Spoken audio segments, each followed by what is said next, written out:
يا صباح الفل والجمال عليكم. انا عارف ان الوقت دلوقتي ظهر، ولكن بالنسبه لي انا صبح فمش مشكله. عموما انا عارف ان عنوان الفيديو تحسه جدا ان هو كذب، ولكن والله كل حاجه فيه حقيقيه، فاصبروا للاخر شوفوه وهتفهموا ايه الموضوع بالظبط. بس قبل ما نعمل اي حاجه عندي افيه عايز اعمله في لحظه واحده. اوكي، بسم الله الرحمن الرحيم. نجيب فحمايه من دي ونجيب فحمايه سريعه الاشتعال من دي.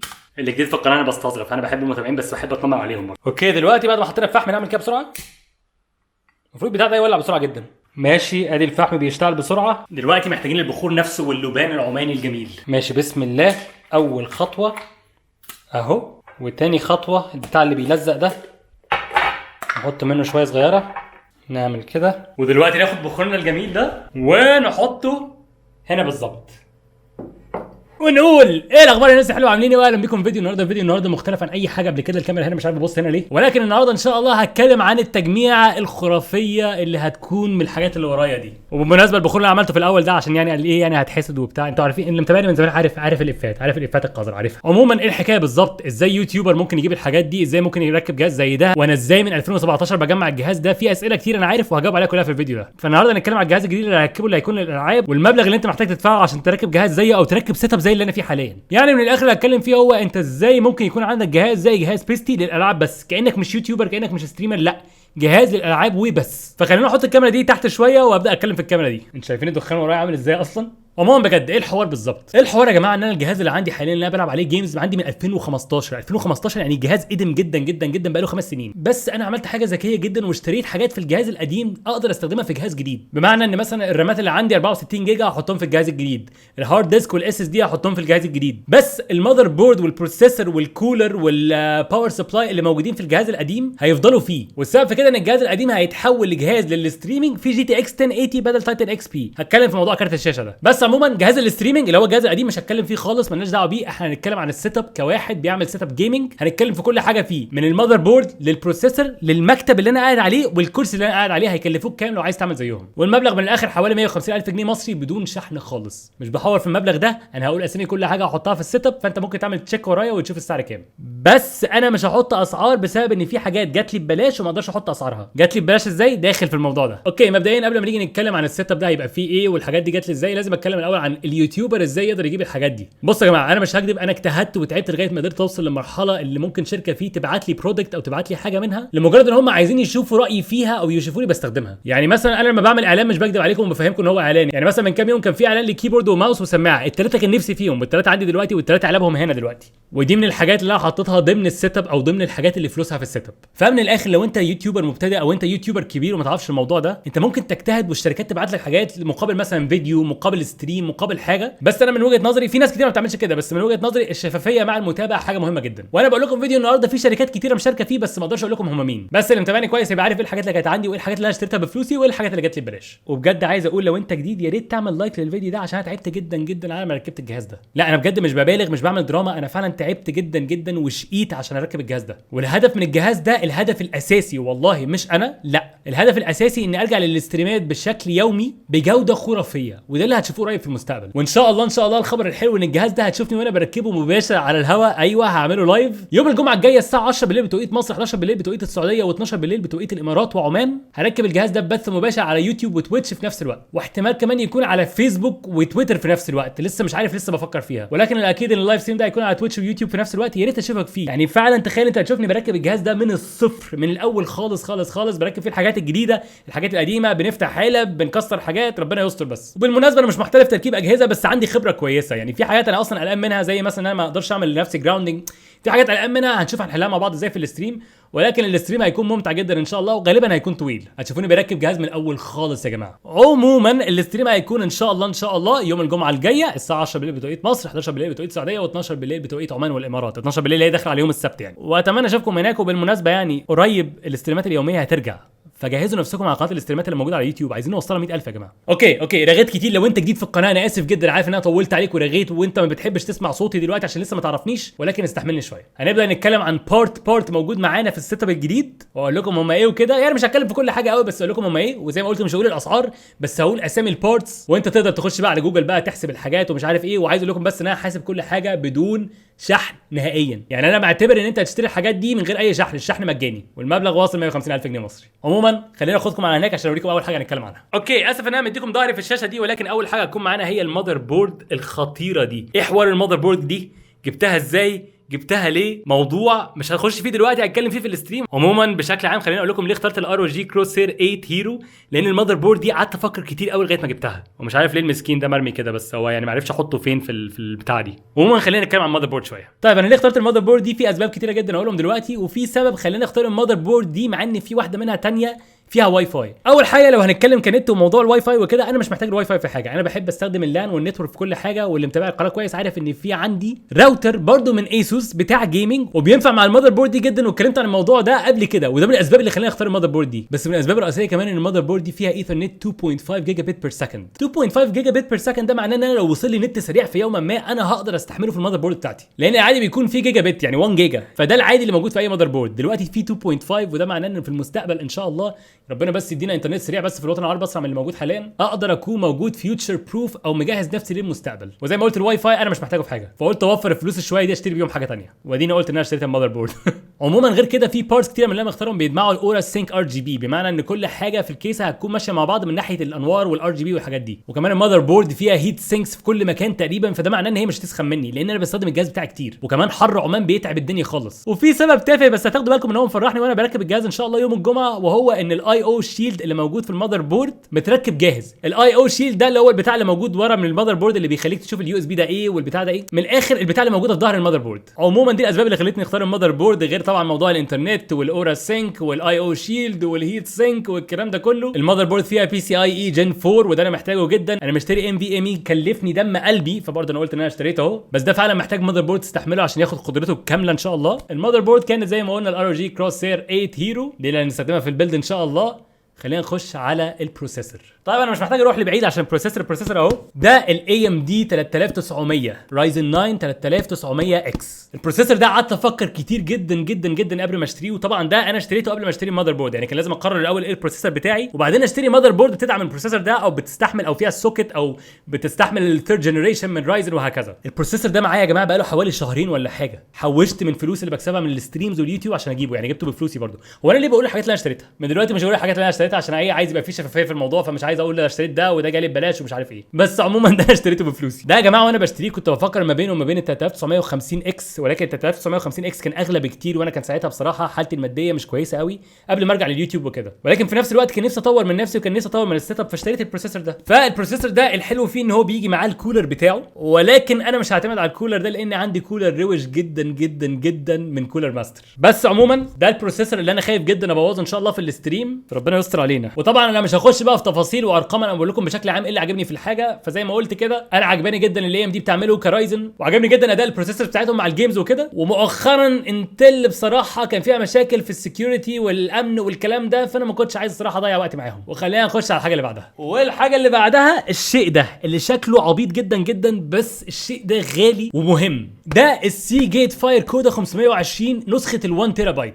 ده اس اس دي ام دوت 2 NVMe، لازم بي سي اي اي 4 جن 4 عشان يشتغل، يعني لازم المذر بورد اللي ورانا. وفعلا يا جماعه حاليا مفيش اي ام دوت 2 درايف ممكن تشتريه احسن من ده من وجهه نظري. برده مش هخش في تفاصيل، برده مش هخش في ارقام، ولكن هو موجود قدامكم، دوروا عليه على النت تشوفوا هو عامل ازاي عشان تعرفوا ليه الشيء ده غالي وليه الشيء ده يستاهل فلوسه وليه الشيء ده انا قررت اشتريه. ده بنسبه كبيره هيكون عليه الاوبريتنج سيستم اللي هو الويندوز وكده عشان تبقى الدنيا ماشيه سريعه يعني. وخلينا نخش في بقيه الهارد درايفز اللي معانا او الاس اس ديز اللي معانا النهارده. قبل ما نتكلم في بقيه الاس اس ديز والهارد درايفز الجديده اللي انا هركبها، لازم بس اقول لكم ان انا هاخد من الجهاز القديم كام حاجه. فانا هاخد من الجهاز الجديد اس اس دي سامسونج ايفو 860 هيكون 1 تيرا بايت. ده انا بستخدمه للمونتاج بشكل صافي، ما بيتعملش عليه اي حاجه ثانيه، للمونتاج وبس. وفي هارد ديسك توشيبا 6 تيرا بايت، الموديل بتاعه الصراحه اسمه غبي شويه فهكتبه لكم تحت. ده بيتحط عليه الالعاب بتاعتي كلها، يعني كل الالعاب اللي مش محتاج ان انا اعمل فيها لود سريع بحطها على الهارد درايف ده هارد ديسك عادي مش اس اس دي ميكانيكال عادي خالص. وخلينا بقى نخش في الحاجات الجديده. بسم الله. مبدئيا هو شكله مش جديد لان انا الصراحه خدته ببلاش. ده يعتبر بادجت اس اس دي، ده اس اس دي ويسترن ديجيتال بلو 250 جيجا، مش غالي قوي الصراحه، واخدته ببلاش الصراحه، ما خدتوش من الشركه، لا ما خدتوش من الشركه خالص. ده جالي هديه في ايفنت يعتبر، وده هستخدمه بالشكل كامل عشان التسجيل وبس، يعني ده هيتسجل عليه،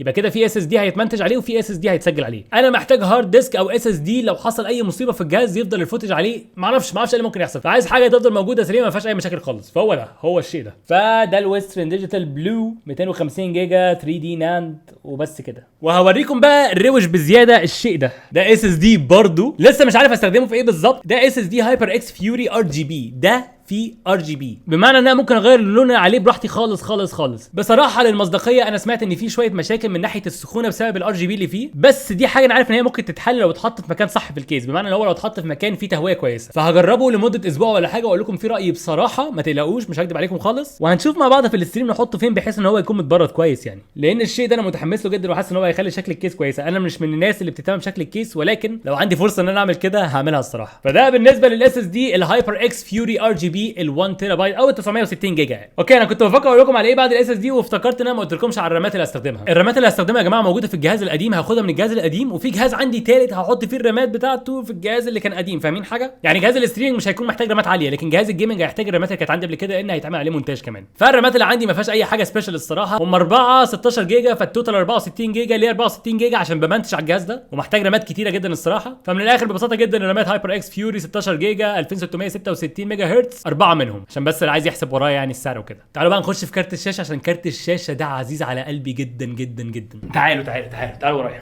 اوكي كارت الشاشه هو الشيء ده تايتن اكس بي ستار وورز اديشن جيداي اديشن. ده عندي من 2017 وده السبب ان انا بقول ان انا بجهز للجهاز من 2017. ده انا كنت جايبه عشان اركب جهاز جديد ما فيهوش ار تي اكس، ولكن الشيء ده وحش وحش وحش وما فيش منه كتير في العالم، لدرجه ان انا مشتريه ب 1600 دولار دلوقتي وصل 2400 دولار. ولو دخلت على امازون مثلا عشان تشتريه هناك مش هتلاقيه في اي مكان. ما انصحش بالمناسبه ان انت تشتري اي حاجه من امازون، اشتري محلي الصراحه، ولكن ده مش موجود في اي مكان، فهتلاقيه ان هو ب 2400 دولار او 2600 دولار لو انا مش غلطان. يبقى احسبها ورايا بعدين يعني. خلينا اوريكم شكله عامل ازاي لانه متركب دلوقتي في الجهاز اللي انا بتكلم منه. اوكي يا جماعه الكيسه ملغبشه شويه، ولكن الشيء ده هو كارت الشاشه اللي مكتوب عليه جيداي اوردر. ده انا بحب ستار وورز جدا، فكارت الشاشه ده بيرفكت بالنسبه لي. ودي الرامات اللي انا كنت بقول عليها موجوده هنا على الشاشه اهي زي ما انتم شايفين. وده الجهاز القديم بالمناسبه، يعني الجهاز ده هو الجهاز اللي انا بلعب عليه دلوقتي، وهيبقى بعدين جهاز الستريمنج. والمسكين ده هو جهاز الستريمنج الحالي، هو عباره عن كيسه معفنه فيها اي 5. وعارف ان في ناس كتير نفسها في اي 5، ولكن صدقوني البروسيسور اللي هنا ما ينفعش للستريمنج خالص، عشان كده الدنيا بايظه. وانا المفروض ابقى هنا على فكره. انا اهو. فده بالنسبه لكارت الشاشه. ده تايتن اكس بي ستار وورز اديشن جيداي اوردر اللي بينور اخضر. في واحد تاني بينور احمر بس ده اللي عجبني الصراحه. وكده نكون اتكلمنا عن المذر بورد، عن البروسيسور، عن الام دوت 2، عن الاس اس دي اللي بينور، عن الاس اس دي اللي هسجل عليه هو فين اهو ابن الحلال اهو، عن كارت الشاشه اتكلمنا. اوكي انا محتاج اطلع البخور ده بره الصراحه لانه مبوظ الفوكس في كل الكاميرات. فتعالوا نعديه على هبوبه كده. يا هبوبه انت فين؟ رقيتك واسترقيتك من كل اللي حواليكي وبتاع، انت بتبصي كده ليه؟ تمام خلينا نسيب ده هنا. نرجع تاني للاوفيس الجميل بتاعي. لا هو فعلا الدخان مبوظ كل حاجه خالص. طب يا جماعه اللي متابعني كويس جدا عارف ان ده كيبورد جالي من كام يوم، هو والسماعه والماوس. ففي السريع كده الكيبورد ده لوجيتك جي برو 10 كيلز، يعني ما فيهوش نام باد، هو اللي موجود هنا. ده السماعه برده سماعه لوجيتك جي دي برو اكس. السماعه دي يا جماعه عن استخدام والله حلوه جدا. انا فعلا مش بجامل في حاجات لوجيتك لانهم عملوا سبونسر لفيديو، لا انا كنت هشتري الحاجات دي بفلوسي، يعني كانت في مصلحتي جدا جدا ان هم كانوا عايزين نستخدمها. فدي السماعه المفروض تكون موجوده هنا، هي السماعه دي. لا عايز يعرف ايه الشيء ده في السريع بس. تمام. وبالنسبه للماوس انا والله مش بجامل فيهم، ده احسن ماوس انا استخدمته في حياتي وممكن اي حد يستخدمه يقول لكم كده. ده الماوس اللوجيتك برو وايرلس. الماوس ده يا جماعه انا مش حاسس ان هو وايرلس خالص. هو قدامي اهو، هو الماوس ده فعلا مش حاسس ان هو وايرلس خالص. وبالمناسبه المات دي المات الهايبر اكس فيوري اكس ال، دي برده موجوده تبع الحاجات اللي ممكن تحسبها في السيت اب، فدي تبع فلوس السيت اب. وعندنا الكنترولر الوحش ده يا جماعه، الكنترولر استرو سي 40. ده كان جالي هديه من الشركه وجاي لي سبيشال اديشن. شكله عامل ازاي؟ شكله عامل كده. حلاوه الكنترولر ده في ايه يا جماعه؟ حلاوته في ان انت ممكن تحرك مكان اي حاجه فيه، يعني مثلا ده ممكن تحركه، الزراير دي ممكن تغيرها، كل حاجه ممكن تغيرها. شايفين المسامير دي ممكن تفكها وتغير كل حاجه. مش عارف الفوكس كويس ولا لا، بس فعلا الكنترولر ده احسن كنترولر مسكته في حياتي. وعندنا كمان الراوتر ده الراوتر الجيمنج بتاعي، ده اللي كنت بقول لكم ان هو هيكون مفيد جدا. الراوتر ده هيكون مفيد جدا مع المذر بورد بما انهم هما الاثنين اسوس، لان في حاجه اسمها جيم اكسلريشن بتمشي مع المذر بورد كويس. لسه ما جربتهاش الصراحه. عموما الراوتر نوعه ايه؟ الراوتر ار او جي رابتشر جي تي اي سي 2900. انا معتبره جزء من السيت اب لان انا بستخدمه عشان العب جيمز اونلاين، ومره كمان اي حاجه ليها علاقه ان انا بلعب جيمز موجوده هنا. طيب خلينا نخش على المايك اللي بستخدمه. المايك اللي بستخدمه هو الهايبر اكس كواد كاست. الميكروفون ده كويس جدا لاي حد عايز يعمل ستريمنج وكده، ولكن في نفس الوقت انا بستخدمه كمايك اساسي. يعني ده المايك اللي انا بستخدمه في الجهاز. هو فين؟ هو هو المايك ده. فالمايك ده حطوه في الحسبه بتاعتكم. وحاجه كمان لازم تخش في الحسبه الصراحه، الشيء اللي تحت ده. سيبكم من الكيبلز اللي بايظه دي، هظبط الدنيا بيها بعدين، بس في حاجات هنا مهمه جدا. منهم الشيء ده الاتش تي سي فايف، اول واحده نزلت خالص، دي في ار بستخدمها كتير جدا جدا. لعبت عليها هاف لايف اليكس الصراحه من قريب، فدي موجوده في السيت اب بتاعي. وعندكم هنا الستيرنج ويل بتاعت لوجيتك برضه، هحط لكم اسمها على الشاشه، دي برضه تبع السيت اب بتاعي. فدي ودي لما باجي العب العاب ريسنج في ار لازم يكونوا مع بعض شغالين. طيب الكاميرا بتعاني مع الفوكس، فخلينا ننور الاضاءه شويه.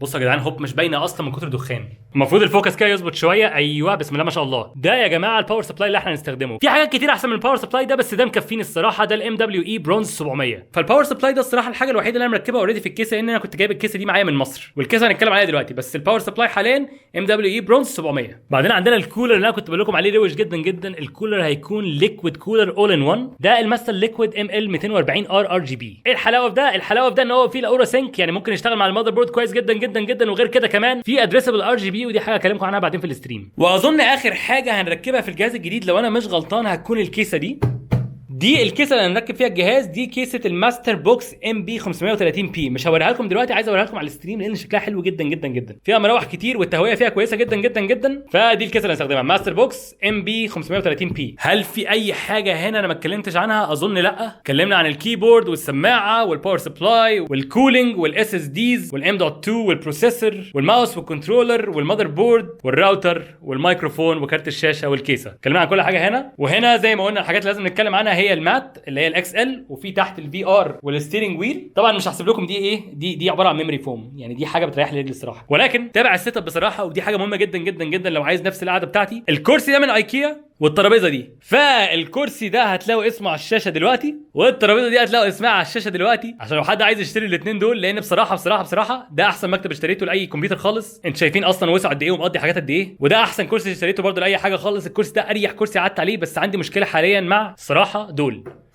المساند دي، بالنسبه لواحد بيعمل مونتاج كتير متعبه جدا جدا جدا. وبس كده اخر حاجه جديره بالذكر الصراحه، السماعات دي سماعات جينيوس، مش غاليه بس نظيفه جدا جدا. وحلاوتها ان السب ووفر بتاعها بينور، يعني السماعه اهي وليها كنترولر من هنا، وده بيريحني جدا. السب ووفر اللي جنب الاسلاك اللي بايظه الكتيره دي بينور يا جماعه، بيطلع عليه عقرب من هنا المفروض لما يكون في بيس جامد يعني. طيب صح، قبل ما انسى في اخر حاجتين ما اتكلمتش عنهم، وهم الشاشات اللي عندي. فانا حتى لو جيمنج سيت اب دايما عندي شاشتين، شاشه منهم عشان لو بكلم حد في الديسكورد او بتفرج على فيديو، وشاشه عشان العب عليها. واللي على الشاشه دي الحسبه اللي كنت بحسبها عشان اعرف انا كلفني الموضوع ده كله كام، او المفروض يكلفك انت كام. فالشاشه اللي هناك دي شاشه سامسونج كيرف، هكتب لكم الموديل بتاعها دلوقتي، اعتقد ما بقتش تتباع ولكن كان وقتها بحوالي 7000 جنيه مصري. والشاشه دي شاشه جيمنج كويسه جدا جدا برده، الموديل بتاعها موجود قدامكم. دي شاشه ايسوس في جي 278 اعتقد كيو حاجه كده، مش فاكر الموديل الصراحه، هكتبه لكم على الشاشه. ومن اللي شايفه ده يا جماعه كل الحاجات اللي موجوده في السيت اب بتاع الجيمنج، سواء كان بقى ترابيزه، كرسي، الماوس باد، الماوس نفسه، الكيبورد، السماعه، الكيسه، الميكروفون، كارت الشاشه، كل حاجه، حتى الستيرنج ويل. وبمناسبه الستيرنج ويل معاها فتيس كمان، فالاثنين مع بعض ب $500 اساسا. كل الحاجات دي المفروض تكلفك لو اشتريتها جديده من غير ديسكاونت ومن غير ما تحسب الشيبنج حوالي $10,000 بالظبط. $10,000 يعني حوالي مثلا 157,000 جنيه مصري وشويه. بس انا هقول لكم ان هو 150,000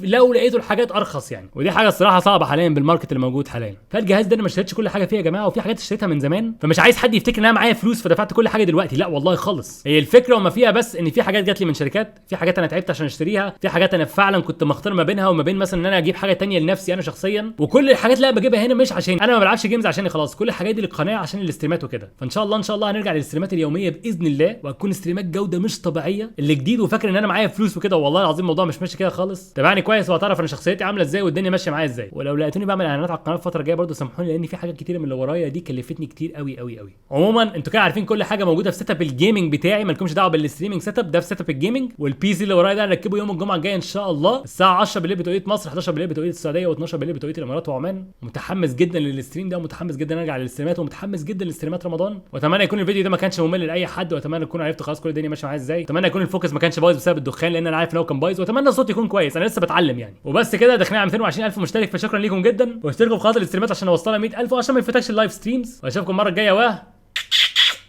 سلام يا بستوية. عايزك تعرف اننا كل سعادة وهنا طلعنا ونطينا وعدينا في مجرد سنة، والكل واحد هنا عايزك تعرف اننا هنكمل مع بعضنا والكل هيعرف اسمنا. ولو انت او انت جداد خلونا نفتح الباب واوريكوا اعظم واجمل واحلى ترحاب. هنكمل للنهاية، مليون واحد الغاية والاخر الحكاية.